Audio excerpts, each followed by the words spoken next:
সবাইকে স্বাগত জানাচ্ছি। করোনা নিয়ে আমাদের নিয়মিত আয়োজন এসএমসি জার্মকিল ইনস্ট্যান্ট হ্যান্ড স্যানিটাইজার নিবেদিত করোনা সংলাপের সঙ্গে আছি আমি নীলিমা জামান কথা। আজকে আমাদের আলোচনার বিষয় হচ্ছে করোনায় ঝুঁকি। সেই বিষয়ে কথা বলার জন্য অনলাইনে সংযুক্ত হয়েছেন দুইজন অতিথি। আমাদের সঙ্গে আছেন আইসিডিডিআরবি মহামারী নিয়ন্ত্রণ ও প্রস্তুতি বিভাগের সাবেক প্রধান ডক্টর আনোয়ারুল ইকবাল। আরও আছেন আমাদের সঙ্গে হৃদরোগ বিশেষজ্ঞ অধ্যাপক ডক্টর এম তৌহিদুল হক। করোনা সংলাপে আপনাদেরকে স্বাগত। নির্ধারিত বিষয় নিশ্চয়ই আপনাদের সঙ্গে কথা হবে। এর আগে দেখে আসি করোনা নিয়ে ছোট্ট একটি প্রতিবেদন। Local transmissions and 22 were imported. কোনোভাবেই থামছে না করোনার সংক্রমণ ও মৃতের সংখ্যা। দ্বিতীয় ধাপে করোনার ছোবলে বিপর্যস্ত বিশ্বের অনেক দেশ ও অঞ্চল। ফের করোনার ছোবলে দিশেহারা ফ্রান্স। এর আগে কিছুটা সময়ের জন্য কমেছিল আক্রান্তের সংখ্যা, কিন্তু লকডাউন তোলার পর থেকে বড় বড় শহরগুলোর হাসপাতালে করোনা রোগীর সংখ্যা বেড়েছে। ফলে হাসপাতালগুলো এখন দীর্ঘমেয়াদী প্রস্তুতি নিতে শুরু করেছে। বুধবার ভারতে করোনায় সংক্রমিত হয় ৯৭,৫০০-এর বেশি মানুষ। সব মিলিয়ে সংখ্যাটি এখন ৫১ লাখের বেশি।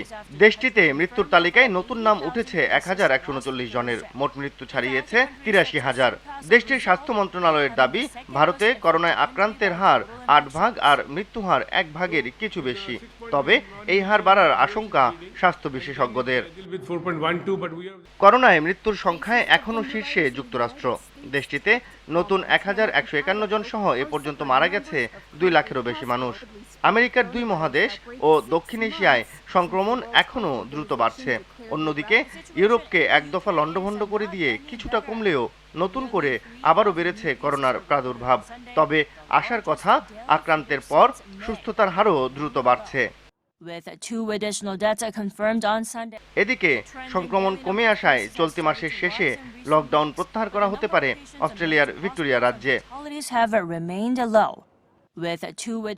করোনা মহামারী থেকে রক্ষা পেতে বিশ্বজুড়ে বিশ্ব স্বাস্থ্য সংস্থার করোনার টিকাদান কর্মসূচিতে $13,50,00,000 দেওয়ার প্রতিশ্রুতি দিয়েছে জাপান।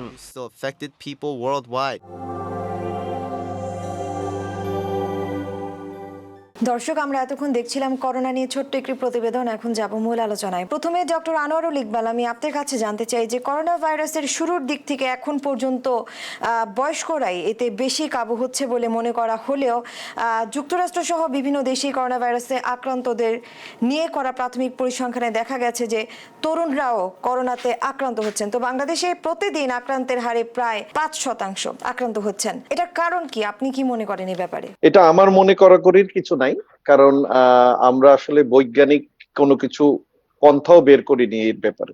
আসলে যেহেতু এটা একটা সংক্রামক ব্যাধি, আপনার এই জিনিসটা সবারই হবে। আপনি যদি ফ্রি ভাবে চলাফেরা করতে থাকেন তাহলে এটা বয়স কোনো বাধা মানবে না। হ্যাঁ, বলা হয়ে থাকে আসলে বয়সটা একটা factor in terms of death, but সব বয়সের লোকজনের কিন্তু এটা হতে থাকে। আপনি শুধু আজকের একটা উদাহরণ আপনাকে দেই। আজকে স্পেনে প্রথম আপনার ১১,১৯৩ জন আক্রান্ত হয়েছে, এবং সবচেয়ে মজার ব্যাপার হচ্ছে ফ্রান্সে এখন দেখা যাচ্ছে হসপিটালাইজড পেশেন্টের ভিতরে ১৫ থেকে ৩৯ বছরের রোগীরাই বেশি। তাহলে কি দেখা যাচ্ছে, যখনই আপনি দেশ খুলে দিচ্ছেন এই বয়সের লোকজনই কিন্তু বেশি বের হয়। সুতরাং তাদের সংক্রমণটা বেশি হচ্ছে, এতে আপনার আশ্চর্য হওয়ার কিন্তু কিছুই নেই। কারণ যেহেতু দেখেন এর একটা প্যান্ডেমিক কিন্তু ১০০ বছর পর পর হয় সাধারণত। এই রোগটার সম্বন্ধে আমি কেউই বিশেষজ্ঞ না। কারণ কি, আপনার দেখবেন WHO কিন্তু বিভিন্ন সময় বিভিন্ন তাদের তথ্য এবং মতামত কিন্তু চেঞ্জ করেছে। তো সুতরাং তারাও কিন্তু সঠিকভাবে সবকিছু আমাদের কাছে পৌঁছাতেও পারছে না। সুতরাং আমাদের যেটা প্রয়োজন, যেটা নিয়ে আমরা এত ব্যতিব্যস্ত, ভ্যাকসিনের মতো তৈরি হইতে দেন। ভ্যাকসিনের সময় মতোই আমাদের এখানে আসবে, আগে বা পরে। বাট আমাদের যেটা করতে হবে, যেটা সরকারের কাছে আমি অনুরোধ বিভিন্ন টকশোতে বলি, একটা বছর চলে গেলে বাচ্চাদের কিছু হবে না, আপনারা স্কুলটা দয়া করে খুলবেন না। এই সরকারের প্রথম এবং একমাত্র বেস্ট ডিসিশনই ছিল এই বাচ্চাদের স্কুলটা বন্ধ রাখা। কারণ কি, এই বাচ্চা বয়সের বাচ্চা ছেলেমেয়েরা, আমাদের ছেলেমেয়েরা কিন্তু স্বাস্থ্যবিধি কিংবা সীমিত আকার এটা বড়রাই মানে না বা বোঝে না, বাচ্চারা কি বুঝবে। এবং তারা স্কুল থেকে যখন ফেরত আসবে, তারা কিন্তু এসে বাবা মার কোলে ঝাঁপ দিয়ে ওঠে। এবং যারা বাসায় অনেকের বাসায় কিন্তু দাদা দাদি নানা নানি থাকেন, তাদের একবারে সংক্রমণ হয়ে গেলে বাঁচানো কিন্তু মুশকিল হয়ে যাবে। তো সুতরাং আপনার যেটা আমি বলতে চাচ্ছি যে আমাদের মেইন যেটা ইস্যু সেটা হলো মাস্কটা সঠিকভাবে পরা, দূরত্বটা মেনটেন করা। সবাই বলে সোশ্যাল ডিস্টেন্সিং, আসলে কথাটা হবে ফিজিক্যাল ডিস্টেন্সিং, এবং আপনি পরিষ্কার পরিচ্ছন্ন থাকবেন। এবং এই পরিষ্কার পরিচ্ছন্নতা সব রোগের জন্যই কিন্তু এক, মানে সব রোগের জন্যই। সুতরাং এখানে এক্সেস শুধু আপনি একটু হ্যান্ড স্যানিটাইজেশনটা করবেন। তো সুতরাং আমাদের কেন আমরা শুধু সরকারের উপর ডিপেন্ড করি? যেমন ধরেন আমি গতকালকে বা তার আগের দিন বের হয়েছি, আমি রাস্তাঘাটে দেখেছি 70 to 80% লোকের মুখেই মাস্ক নেই। এই যে মাস্কটা নেই, কেন নেই এটা ওনারাও বলতে পারবেন না। আর শিক্ষা প্রতিষ্ঠান ছাড়া তো সবকিছুই খুলে দেওয়া হয়েছে, তো কিভাবে আসলে স্বাস্থ্যবিধিটা মেনটেন করা সম্ভব? সব দেশেই যখন সম্ভব, আমি জাস্ট আপনাকে কিছু কথা বলি, আপনারাও দেখেন সব সময় দেখবেন যুক্তরাষ্ট্র, যুক্তরাজ্য, ফিজিক্যাল ডিস্টেন্স কি আসলে মেনটেন করা সম্ভব? কারণ এখন তো সবকিছুই ওপেন আছে। হ্যাঁ আমি বলছি, আমি এইটাই বলছি, আমরা কিন্তু সবসময় উদাহরণ দেই আমেরিকা, তারপরে যুক্তরাজ্য, স্পেন, ফ্রান্স, যেসব দেশে, ইটালি, যেসব দেশে লোকজন মারা গেছে। আপনি কেন তাহলে থাইল্যান্ড, ভিয়েতনাম, বার্মা, আপনার ভুটান, নেপাল এদের দিকে তাকাচ্ছেন না? আমি জাস্ট থাইল্যান্ডের উদাহরণ দিয়েই বলি, থাইল্যান্ডে এখন কেসও জিরো, ডেথও জিরো। তারপরেও কিন্তু তাদের মেইন যে ব্যবসাটা ট্যুরিজম, তারা কিন্তু এটা ওপেন করেনি, কোনো ফ্লাইটও এখন চালু করেনি। এবং যেহেতু জিরো, তারপরে প্রতিটা মানুষই মাস্ক পরছে এবং প্রতিটা মানুষই স্যানিটাইজেশন করছে, এবং দোকানে ঢুকতে গেলে লেখাই থাকছে যে নো মাস্ক নো এন্ট্রি। আমার কথা হলো আপনার তো প্রাধান্য দিতে হবে আগে। হ্যাঁ, তাহলে কি নীতি নির্ধারণ জায়গায় আমরা এখনো কি সমস্যা থেকে যাচ্ছে? অবশ্যই আমাদের যেটাই আমাদের হয়েছে, আমাদের এখন নীতি নির্ধারণ আগের তুলনায় অনেক স্ট্রং হয়েছে। যেমন আমি একটু উদাহরণ দিয়ে বলি, আমাদের যে প্রিপেয়ারনেস, এই প্রিপেয়ারনেসই তো অভাব ছিল।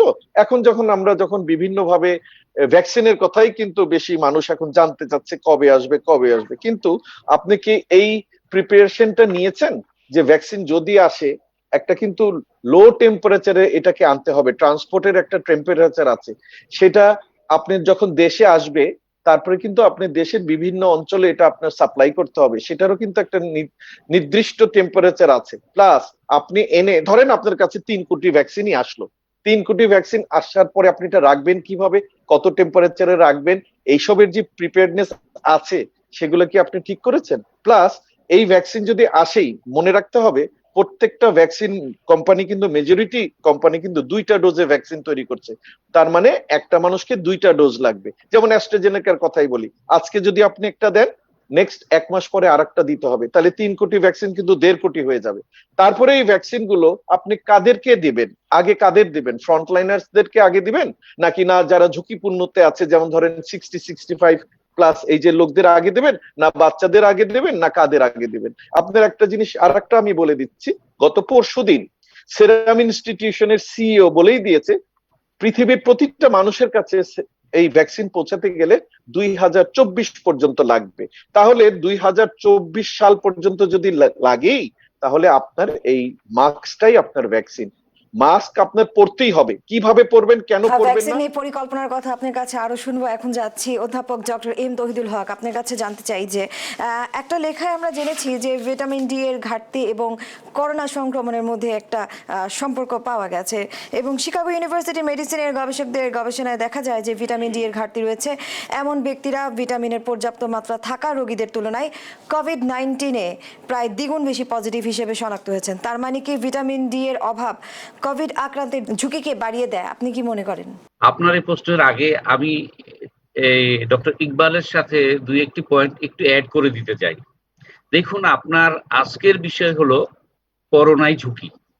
আমি যদি আপনাকে প্রশ্ন করি ঝুঁকিটা নাই কোথায়, এটি একটি স্বাস্থ্য সমস্যা এবং সেটি কি নতুন স্বাস্থ্য সমস্যা। আমরা কিন্তু কেউ কিচ্ছু জানি না, আস্তে আস্তে কিন্তু আমরা শিখছি।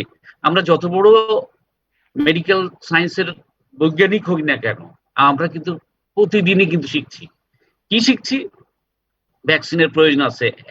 একজন ইনফেক্টেড হয়ে গেলে, ভালো হয়ে গেলে তার অ্যান্টিবডি হচ্ছে, তার এই মুহূর্তে আর হবে না, কিন্তু সেটাও কিন্তু চেঞ্জ হয়ে যাচ্ছে। আমাদের দেশে আমার আন্ডারে জুনিয়র ডক্টর, সে গত 2 মাস আগে অ্যাফেক্টেড হয়ে গেছে, আবার করোনা এফেক্ট হয়ে আবার হাসপাতালে ভর্তি হয়েছে। তাহলে একবার এফেক্ট হলে আবার হবে না, এটা কিন্তু আমরা বুঝতে পারছি না এখনো। তাহলে এটি একটি স্বাস্থ্য সমস্যা। এই সমস্যা শুধু স্বাস্থ্যগত না, এটা হলো অর্থনৈতিক সমস্যা, এটি হলো সামাজিক সমস্যা, এটি হলো সরকারি বেসরকারি প্রত্যেকটা প্রতিষ্ঠানের একটি সমস্যা। আপনি একটু চিন্তা করে দেখেন, আজকের যে স্কুল কলেজ কখন খুলবো আমরা কিন্তু সিদ্ধান্তহীনতায় ভুগছি। আমরা খুলবো না খুলবো না, বিশ্বের দিকে বহির্বিশ্বে আপনি তাকিয়ে দেখুন, স্কুল কলেজ খোলার পরেই সেখানে কিন্তু আক্রান্তের সংখ্যা বেড়ে গেছে। না, আমরা সিদ্ধান্তহীনতায় ভুগছি। আমরা কি করব?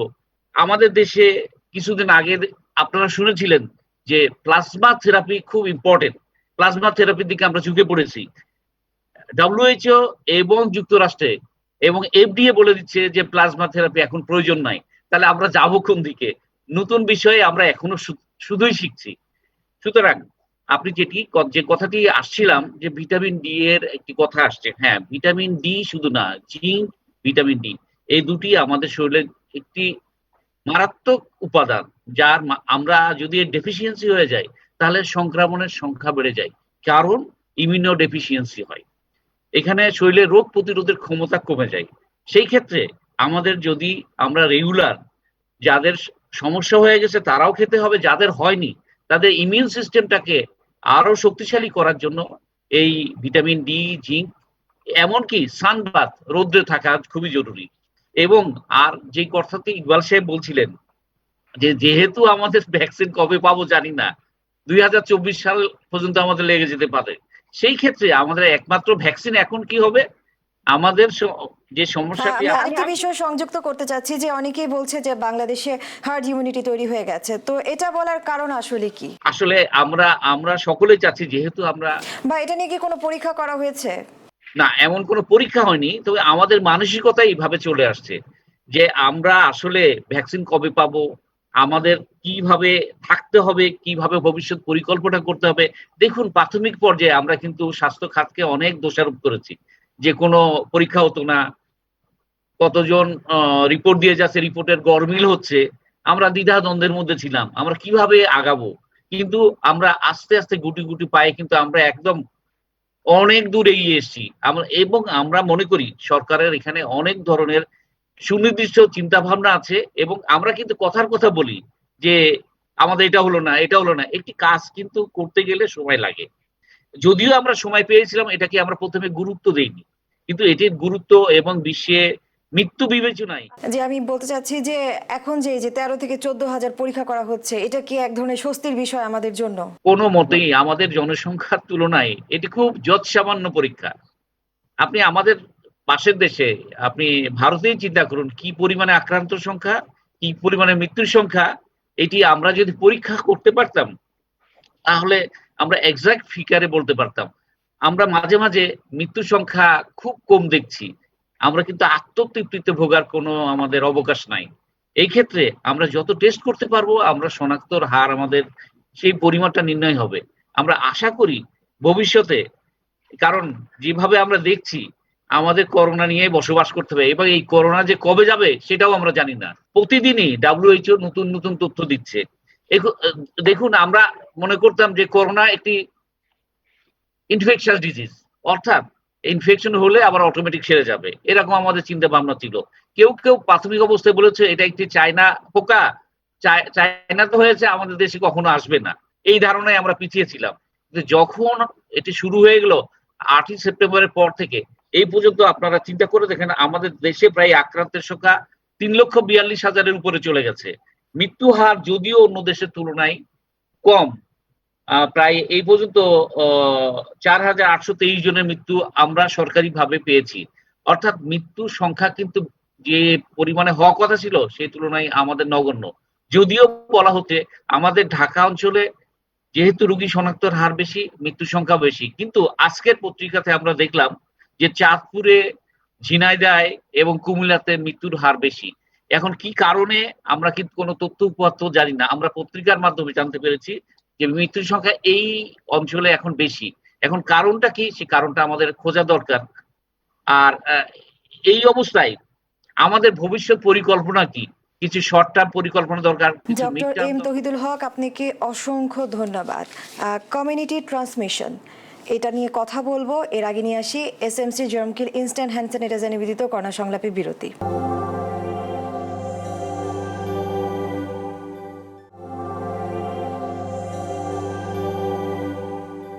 বিরতি পর আবারও ফিরে এলাম এসএমসি জার্মকিল ইনস্ট্যান্ট হ্যান্ড স্যানিটাইজার নিবেদিত করোনা সংলাপে। ডক্টর আনোয়ারুল ইকবাল, আমি আপনার কাছে জানতে চাই যে দেশে তো বেশ কিছুদিন ধরে এই করোনা কমিউনিটি ট্রান্সমিশন পর্যায়ে আছে, ফলে যতদিন এটা থাকবে ততদিন সবার মধ্যে ঝুঁকি থাকবে। তো এটার জন্য দরকার ছিল আইসোলেশন ও কোয়ারেন্টাইন, কিন্তু এর বিকল্প কি কিছু আছে আপনার কাছে? আপনি এই ব্যাপারে যদি কিছু বলতেন। আপনার এই প্রশ্নের উত্তরের আগে আমি একটু তহিদ ভাইয়ের সাথে একটু অ্যাড করে দেই। আপনি কয়েকটা প্রশ্ন ওনাকে করেছেন। হার্ড ইমিউনিটি আর ইমিউনিটি দুটার মধ্যে কিন্তু পার্থক্য আছে, ঠিক আছে? হার্ড ইমিউনিটি হচ্ছে একটা দেশের পুরো পপুলেশনের 80% যদি আপনার আক্রান্ত হয় এবং সেই আক্রান্ত যদি 1.3% মারা যায়, তাহলে আপনাকে সেটাকে হার্ড ইমিউনিটি বলে, যেটা আমাদের দেশে কোনো মতে কোনো দেশে সেটা সম্ভব না। এক। আর ইমিউনিটি কিন্তু আলাদা জিনিস, আপনার বডির প্রোটেকশন মেকানিজম, ঠিক আছে? গেল। আসেন, আপনি ভিটামিন ডি এর কথা বলেছেন। শুধু ভিটামিন ডি না, একটা স্টাডি আইসিডিডিআরবি তে বলা আছে আমাদের দেশের প্রায় 90% লোকেরই ভিটামিন ডি ডেফিসিয়েন্সি আছে। আপনি কালকে টেস্ট করেন, দেখবেন আপনার ভিটামিন ডি লেভেলও অনেক কম। কারণ কি, আমাদের বডির যে কালার, আমাদের বডির যে পিগমেন্টেশন, আপনি রোদে দাঁড়িয়ে থাকলেও কিন্তু আপনার ভিটামিন ডি বাড়ে না, ঠিক আছে? তো সুতরাং ভিটামিন ডি না, শুধু ভিটামিন ডি, ভিটামিন বি, তহিদ ভাই যেমন বললেন জিঙ্ক, সাথে সাথে প্রোটিন, এই জিনিসগুলো কিন্তু এই রোগের আপনার ইমিউনিটি বাড়ায়। আসেন আপনি তারপরে মনিটরিং সেল আমাদের দেশে নেই। দেখেন অন্যান্য দেশে স্কুল খুলছে, বাড়ছে, আবার কিন্তু বন্ধ করে দিচ্ছে, বা অন্য যে কোনো অফিস আদালত খুলছে, বাড়ছে, আবার বন্ধ করে দিচ্ছে। আমাদের দেশে কিন্তু সেই মনিটরিং সেলটাই নেই। তো সুতরাং আপনি এটা হবে না। প্লাস অন্যান্য ভাইরাসের সাথে এই ভাইরাসের, যেমন তহিদ ভাই বলছিলেন প্লাজমা থেরাপি কিভাবে হবে, যেমন আমি বলি, যেমন চিকুনগুনিয়া আপনার একবার হয়ে গেলে কিন্তু আপনার লাইফ লং ইমিউনিটি হয়ে গেল। ডেঙ্গি আপনার যখন একবার একটা স্ট্রেন দিয়ে হয়, সেটা আর আপনার হবে না। কিন্তু এইটা দেখা যাচ্ছে, যেটা আপনার এই যে করোনা নোভেল ভাইরাসটা, এটা একবার হলে কারো কারো অ্যান্টিবডি হচ্ছেই না, কারো কারো হয়ে আবার 1 মাস বা 2 মাসের মধ্যে চলে যাচ্ছে। কারণ কি, আপনার প্লাজমা থেরাপি দিতে গেলে আপনার শুধু অ্যান্টিবডি না, অ্যান্টিবডির যে টাইটার আছে সেই লেভেলটা সেই রকম থাকতে হবে, তারপরেই কিন্তু আপনি প্লাজমা থেরাপি দিতে পারবেন। যে কারণে WHO এটা এখন নিষেধ করে দিয়েছে। এবার আপনার প্রশ্ন ছিল যে আমাদের কমিউনিটি যে ট্রান্সমিশনটা, দেখেন আমাদের দেশে কখনোই কিন্তু লকডাউন কিংবা কারফিউ জাতীয় জিনিস ছিলই না। প্রথম থেকে আপনি ঢিলাঢালা ভাবে চলছিল। বাট প্রথম 2-3 মাস কিন্তু আমাদের শহরের কথাই বলছি, শুধু আগে এখানেই কিন্তু আপনার সব মানুষই মোটামুটি ঘরে ছিল। বাট ওই যে 10% 15% মানুষ কিন্তু কখনো শোনেনি, এখনো শুনছেন না, তারা কিন্তু বেরিয়ে হচ্ছেন। এবং তাদের কারণে এটা কিন্তু দেখবেন, এমন কোন যদি একটা ভোটের ইস্যু যদি হতো যে ঠিক আছে আমি 70% ভোট পেলে আমি জিতে যাব, 30% না হলেও চলবে, কিন্তু এখানে কিন্তু সেই জিনিসটা চলবে না। এখানে কিন্তু ওই 30%টাই মেইন, যারা মাস্ক করছেন না, বের হচ্ছেন। এবং তখন সেই আপনাদের মিডিয়াই কিন্তু জীবন জীবিকা নিয়ে যুদ্ধ অনেক করেছি আমরা, আমি অনেক টক শো করেছি। কিন্তু আসলে একটা জিনিস বলি, মানুষের জীবনের প্রথম যখন মানুষ তৈরি হয়, প্রথম কিন্তু তার খাদ্য এবং তার আপনার কাপড়ের প্রয়োজন হয়েছিল, জীবিকা না। তো সুতরাং আমরা কিন্তু জীবন জীবিকা করতে করতে প্রথম থেকেই ঢিলাঢালা ভাবে চলতে চলতেই কিন্তু আজকে আমাদের এই অবস্থা। তাও কিন্তু একটা অশেষ রহমত আমাদের, কিন্তু তহিদ ভাইয়ের সাথেই বলছি, অত মানুষের ডেথ হয়নি তুলনামূলক ভাবে। সেটার কারণ আছে, সেটার কারণ হচ্ছে এই যে আমাদের দেশে আমরা যারা আছি, আমরা কিন্তু বিভিন্ন ভাইরাল ডিজিজের সাথে এক্সপোজ। যেমন একটা উদাহরণ দেই, আপনি যদি মার্কিন যুক্তরাষ্ট্র বা মার্কিন যুক্তরাজ্যের একটা লোককে এখানে এনে আপনি রাস্তায় একটা 1 প্লেট চটপটি খাওয়ান, উনি কিন্তু সাথে সাথে হাসপাতালে ভর্তি হয়ে যাবেন, কারেক্ট? কিন্তু আমরা দেখেন, আমরা কিন্তু বিভিন্ন ডিজিজে এক্সপোজ। যেমন আমরা অনেক ভাইরাল ডিজিজ, যেমন চিকুনগুনিয়া, তারপরে আপনার ডেঙ্গি, তারপরে আপনার ভাইরাল ফিভার, তারপরে আপনার ভাইরাল ডায়রিয়া, এরকম বিভিন্ন ইসে কিন্তু, এবং নিপা ভাইরাস, এরকম অনেক ভাইরাসে কিন্তু আমরা আক্রান্ত থাকি, যে কারণে আমাদের সেটার ইমিউনিটি অ্যান্টিবডি তৈরি হয়েছে। এটাকে বলে ক্রস রিঅ্যাক্টিভ অ্যান্টিবডি। হয়তোবা কিছু কিছু অ্যান্টিবডি সেই এখন যে নোভেল করোনা ভাইরাস সেটাকে কিছুটা প্রোটেকশন দেয়, কিন্তু তাতে কিন্তু আমরা আত্মতুষ্টিতে যদি ভুগি তাহলে আমরাও কিন্তু অন্যান্য দেশের মধ্যে টুডে টুমারো ধরা খাবো। সুতরাং আমাদের মেইন জিনিস, আমরা বিভিন্ন কয়েকজন আমরা টক শো যাত্রা করি, বিভিন্ন চ্যানেলের সাথে যোগাযোগও আমরা করেছি, এইটা একটা স্লোগান নিয়ে আসার জন্য, মাস্ক না ভ্যাকসিন। কারণ আপনি কবে ভ্যাকসিন পাবেন কেউ নির্দিষ্ট ভাবে বলতে পারবে না, আমি তো পারবোই না, অন্যরা পারলে ভালো কথা।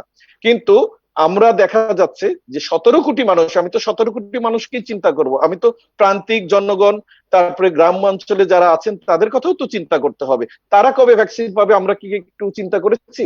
করিনি। এবং আমাদেরকে কে আগে ভ্যাকসিন দিবে, যেমন একটা উদাহরণ আপনাকে আমি দিচ্ছি, ইন্ডিয়া বলেছে আমাদের ভ্যাকসিন দিবে, কিন্তু কোন ভ্যাকসিনটা দিবে সেটা কিন্তু বলেনি। একটা পজিটিভ সাইন, সিনোভ্যাক্স এখানে আপনার ট্রায়াল করবে, ভেরি গুড, কিন্তু এই মাসেই হওয়ার কথা ছিল, এখনো শুরু হয়নি। রাশিয়া কিন্তু জানেন, একটু তথ্য দিয়ে দিচ্ছি, রাশিয়াকে অনেকে পিছিয়ে রাখার চেষ্টা করেছিল, কিন্তু রাশিয়া এখন 200 মিলিয়নের অর্ডার পেয়েছে, তার মধ্যে 100 মিলিয়নই ইন্ডিয়া নিচ্ছে, বাদ বাকি ল্যাটিন আমেরিকা নিচ্ছে।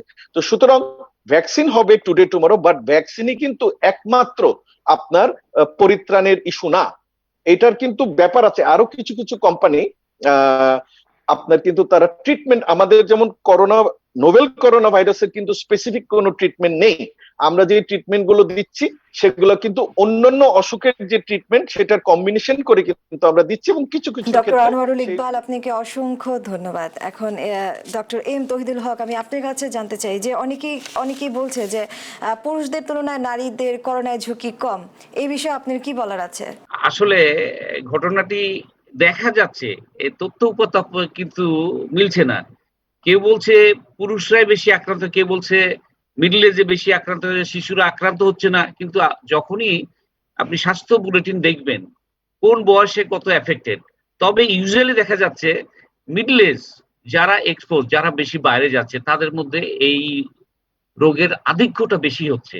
তাই বলে শিশুদের হচ্ছে না সেটা না, তাই বলে যারা অ্যাডাল্ট, যারা বয়স্ক, যারা বের হতে পারে না, যারা বাসায় আছে, যারা অন্য অন্য অসুখে ভুগছে, তাদের জন্য এই মাত্রাটি অনেক বেশি। মনে করুন একটি রোগী, তার বয়স 70 বছর, সে রেগুলার ডায়ালিসিস পাচ্ছে, কেউ ক্যান্সারে আক্রান্ত আছে, কেউ ইমিউনোসাপ্রেশন ড্রাগ পাচ্ছে, সেই ক্ষেত্রে তাদের মাত্রাটা আরো বাড়িয়ে দেয়। যদি মনে করেন আমার ডায়াবেটিস থাকে, আমার ব্রঙ্কিয়াল অ্যাজমা থাকে, আমার হাইপারটেনশন থাকে, যেগুলো আমরা কোমরবিডিটি বলি, এই সমস্ত রোগ যদি থাকে সেখানে মাত্রাটা কিন্তু আরো যুক্ত হবে এবং মৃত্যু সংখ্যাটি বাড়তে পারে। তবে যে আমরা দেখেছি যে পুরুষদের তুলনায় মহিলাদের কিছুটা কম, এই কমের মাত্রাটা কেন, কি কারণে, এখনো কিন্তু আমাদের দেশে তথ্য এখনো স্পষ্ট হয়নি কি কারণে। তবে এটা আন্ডার রিসার্চে আছে, তথ্য উপত্য পেলে কিন্তু আমরা এই বিষয়ে আরো বলতে পারবো। আমি আরেকটি বিষয় সংযুক্ত করতে চাই যে রক্তের গ্রুপের সাথে কি করোনার সংক্রমণের কোনো ঝুঁকি আপনি কি দেখতে পেরেছেন? এই ব্যাপারে আমার মতামত, আমার জানা নেই রক্ত গ্রুপের সাথে কোনো সম্পর্ক আছে কিনা। আমি কি একটু অ্যাড করব? জি জি নিশ্চয়ই। অবশ্যই।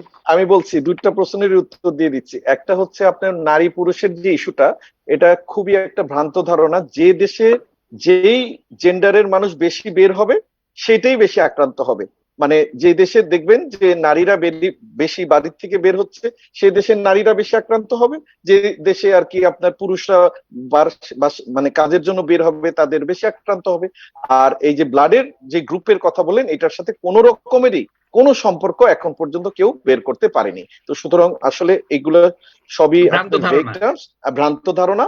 আসলে রক্তের গ্রুপের সাথে এই ভাইরাসের কোনো সম্পর্ক এখন পর্যন্ত আমার জানা মতে, আজকে হলো 17 তারিখ, আজকে পর্যন্ত কোনো স্টাডি কিংবা কোনো তথ্য নাই।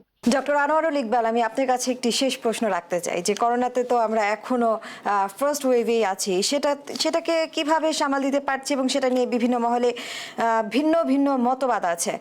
তবে যাই হোক না কেন, আমরা যে খুব একটা ভালো অবস্থানে নেই সেটা তো ঠিক, এবং তবে মহামারীর আচরণ অনুযায়ী তা অন্তত 2 বার আসে। সেটার জন্য কি কোনো আগাম প্রস্তুতি নেওয়া উচিত আমাদের?